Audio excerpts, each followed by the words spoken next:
guys, let's talk about some basics of the Cisco ACI. So as you can see here, in Cisco ACI, we create the tenants. So what is the tenants? Let's talk about what is the tenant. So tenant is a logical group. It could be for one of, maybe let's say I am the service provider and I do have multiple customers. So I want to keep separate, the environment for each customer. So I can create a multiple tenants. Let's say I have customer A and I have customer B. So I can create a tenant A, I can create a tenant B. What is the advantage of having the different tenant? Like in the routers, we create the VRF context. Why do we create to logically separate the routing table for two different customers? We create or two different environment, we create the VRF. Similarly, we create the tenant entities for two different customers so that in future, if one of the customers needs to be on board or off board from the environment, then we can easily maintain the entity and we can decom or commission the new entities easily. So it's just a logical container for the separating the environment, including the layer 2 up to the layer 3 environment. Yeah. So the workload connecting for one customer or the one environment can also be separated from the another environment. That's why we create the tenant. How do we create the tenant? We log in on the APIC and we go to the tenant, and either you click here on the add tenant, or you can also come here and click on the create tenant. Let's say I want to create a tenant for a customer A, right? So yeah, without space. I can set an alias, I can set a description, can define who is the customer A, and then I can create the security domain, or I can also create a separate VRF for this, and they can be multiple VRF in a one tenant. So I go and submit, and you'll see in a minute, you'll see here, there is another tenant has been created called customer A. I'm logged in here. So if I click here, you will see a tenant A customer has been a tenant has been created here easily. So there are multiple options available here: application profile, networking, contract, policy, services, security. So a lot of things are there. We'll run through it. Let's go one by one. So in one tenant, we can create multiple VRFs. In one VRF, let's go and check how to create a VRF. So under the networking, you go to VRF, and here, if you right click, you can create a VRF. You will see the option. Let's say this VRF, I will name it VRF1. And there are options: policy enforcement, preference. We'll go later on through these options. There are multiple things we need to define here. Yeah, we'll discuss later, but let's just focus on how to create it. Okay, so bridge domain, we'll not talk about the bridge domain. We'll just see it here, how to create the VRF. You'll see the VRF is created here, and in this VRF, we can create multiple, within this tenant, we can create the multiple VRF like this. So VRF is nothing but just like your VRF in the router. You create the VRF, a logical container for the routing table. Similarly, the VRF is also here in the Cisco ACI fabric. Then let's talk about the bridge domain. What is the bridge domain? The bridge domain is, what is BD? How do I understand? It's a layer 2 forwarding domain. It could be a layer 3 if you configure the subnet. Let's say it's a single, it's a broadcast domain. It's a domain, actually. It's like like a VLAN. We have a broadcast domain, right? It's a forwarding domain. So it can be a layer 2 BD, it can be a layer 3 BD. And in one VRF, there can be multiple BDs in one VRF.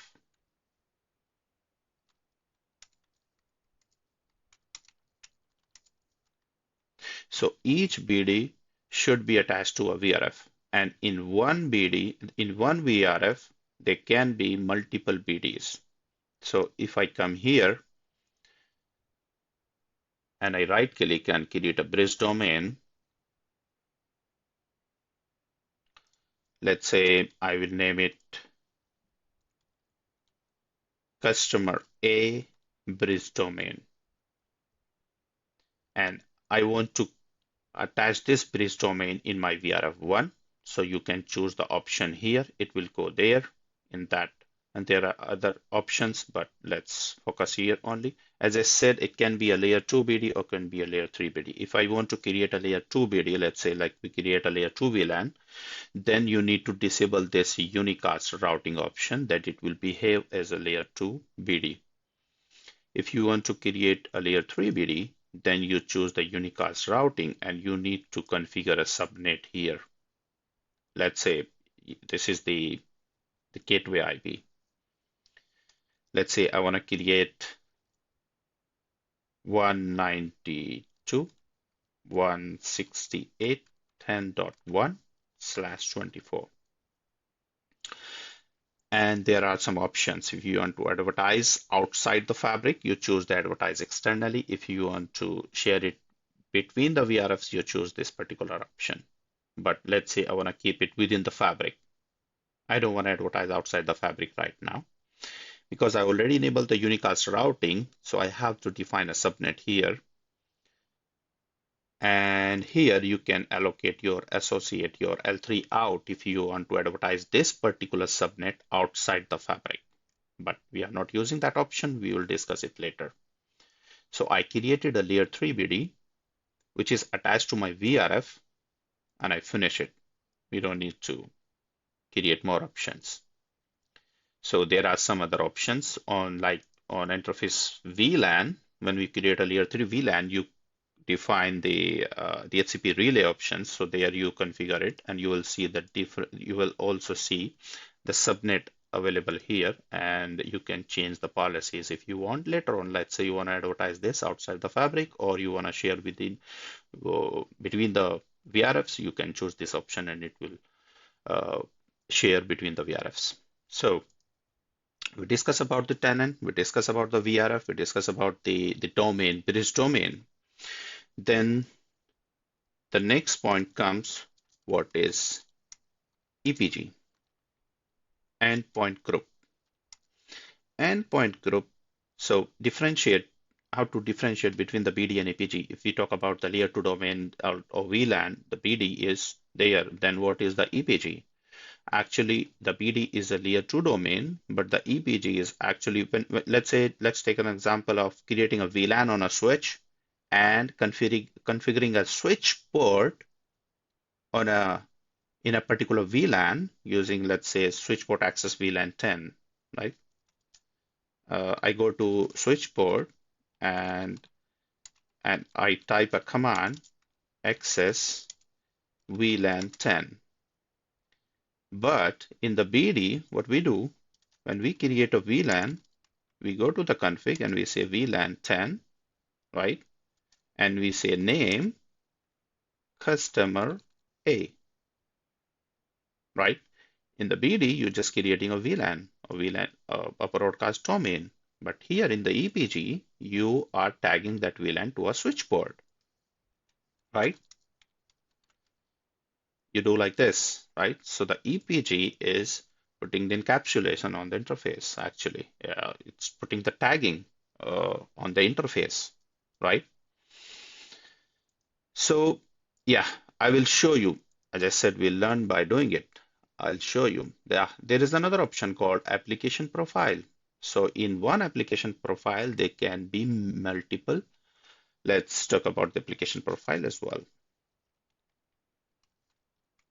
Application APs is nothing but a group of the endpoint groups. They can be multiple endpoint groups. They can be different endpoint groups available here. And yeah, so let's right click here and create an AP. Let's say I want to create this AP for my customer A AP, right? I don't want to create an APG right now, but this is how you can create the AP. And within the AP, you can create multiple EPGs. So if I click here and right click and create an application EPG, let's say I want to create an EPG for customer A, and I want to connect this EPG with customer A here with the same bridge domain, because that is a bridge domain, that is my layer 2 domain, and I want to connect this because here you will configure the static binding of the interfaces where you will define the VLAN ID. So if you come here, you define the domain, whether it's a layer 2 domain or layer 3 domain, external domain, whatever it is, you define here the domain. And here under the static port binding, there are two methods. Either you attach the AEP to the interface or you configure the static port binding here. So in the static port binding here, you can configure three type of the interfaces like port, direct port channel, or the virtual port channel, like the port channel, normal port channel, or the VPC. So let's say I want to configure on this node and I want to configure a port number 1 with VLAN, I don't know, maybe VLAN 10, right? So this particular port on this node will be in this particular VLAN. If you want to configure this port as a trunk, it will be marked as a trunk. If you want to configure the mode as native, you can configure as a native, or you want to configure as an access port, you can configure here. You can choose these options. So these are the interface type options. What kind of interface you want to configure here? You choose these options from this list. And yeah, I finish it, and you'll see the static binding is happened, right? You see here. So in my EPG, I have not created a domain. I also have to create the domain and also need to create the VLAN on the fabric. Otherwise, it will not configure it. So in this section, when you create the tenant, within the tenant, you configure the logical policies here where you define the VLAN, you define the EPG static binding to the port, but you have not yet created the VLAN into the fabric, and you have not created the domain, what kind of domain you have to create it, right? So you go to the fabric and you go to the pool. So first of all, you need to create the VLAN pool. Let's say I want to create a VLAN pool for customer A, V pool, and I want to create it as a dynamic static, and I want to put, let's say, VLAN 10 right now, only one VLAN, right? So I will submit it. It's ready. You have a pool. Then you create a physical domain because I want to, let's say, configure a server here on the fabric. So this is the physical server attached to the fabric. So you create a domain. There's a physical domain already. You can use that one, or you can create your own for this particular environment or for particular customer, which is A. PHY is my physical domain, and you call your VLAN pool, right? Yeah, here. So your VLAN pool is attached to your physical domain. Then you come here and under, it must be under, yeah, attachable. Yeah, this attachable entity profile. This is called AAEP. This is also important to where it is required. Actually, I will explain to you. Let's say this is for customer A, and this is AAEP. You see, it says your domain should be here. Your domain must be attached to your VLAN. So as soon as you choose the physical domain, because you already attach your physical domain with the VLAN pool, it is showing what kind of encapsulation should go in this one. So you go next and finish it. So your AAEP is already attached to your domain. Yeah. So you have created the VLAN pool, you have created the physical domain, and if you come here on your physical domain, you will see the VLAN pool is attached and your AAEP is also attached here. Yeah, so this AAEP needs to be called on the interface profile. Next step is, let's say I'm configuring this server. So I create a BD, I create an EPG, I created an application profile. And within the application profile, I have created the EPG, right? And I did the static binding, right? So this VLAN tagging is done, but what is left? Now we need to tell the fabric what is the switch port where this server is attached, right? Let's assume this is attached to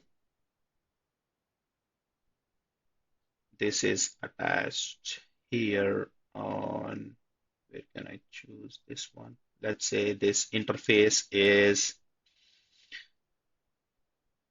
yeah, ETH1/1, right? And we also need to tell this is the leaf 01, right? So we have to create the switch, the fabric access policies where we will tell this is the interface and this is the switch, and I want to apply this particular VLAN binding configuration over there. So how we can create that? We go here, we create a policy, a leaf access policy. Let's say I don't want to create a port channel here. I just want to create here the trunk going to one leaf and going to, let's say, another leaf, right? Yeah. So I can create here and create my, I can come here and create my access policy, leaf access policy. Let's say this is for server 1 or maybe the customer 1, the customer A, and interface policy. I will choose like this. Here is the entity, the application, the attached AAEP. So this is really important because it is going to connect your AAEP. It's going to connect your physical domain and the VLAN pool to your interface. You see? So that's why we need the AAEP here. These are link level policies. It tells what kind of link are you using. Are you using the 1 gig or 10 gig? You choose, you decide what kind of link. Let's say I'm using the 10 gig, right? So CDP policy or LLDP policy, you choose if you want to use the CDP policy, or let's say I want to use the CDP disabled, but I want to use the LLDP because I'm configuring the server. And there are some other policies we'll discuss later. I created a interface policy, and then I go to the profile, interface profile, and I come here and I say for my customer A, I want to create interface profile, right? Here I need to choose the interfaces, and let's say I want to choose Internet 1/1 selector, and here I want to choose 1/1, right? And here I need to attach my interface policy, which I created in the previous step. Okay, so here I'm binding the interface on the switch. As soon as I submit here, incomplete node 8101, line 1, what is the interface? Leaf interface profile, it should be fine. Let's remove it. Let's add it again. Let's say the name of this selector is APH1 or maybe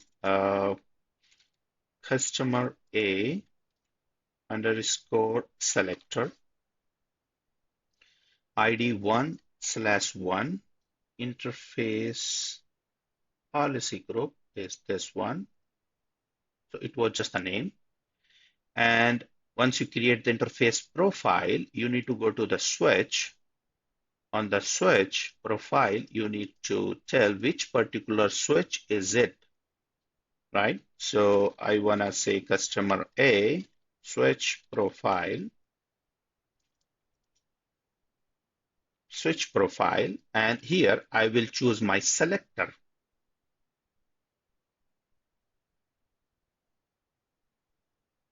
So I want to use from 1 and 2, and this is my leaf selectors. So let's say leaf 0/1 to 0/2, and I want to choose the policy group. Now, just update here. Here we go. And you see interface selector is already there.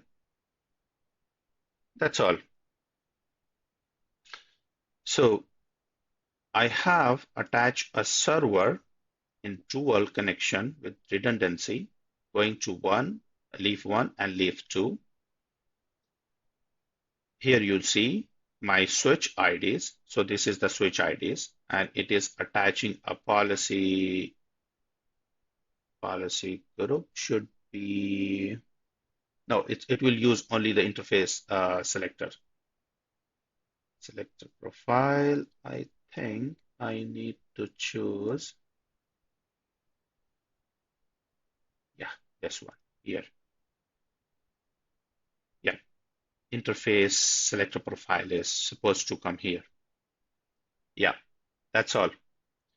So if I go here and I go to my fabric and interface 1 and the port 1, let's say deploy the EPG, but on port 1 I'm already using for some other purpose. But this is the policy, this is the sequence how you create the how you configure a server on the fabric. You create the tenant, you create the BD or VRF, then BD, then EPG, and you create the application profile with the EPG. And afterwards, then you can create, you need to create the VLAN pool. And after VLAN pool, you create the domain and you create the AAEP, yeah. And after that, you create the interface profile, interface policy group under the access policy, under leave and the policy group, and then create the profile. And that profile has to be called on the switch leave profile here, which we just called here. So this is the step to onboard a server for a particular, the customer.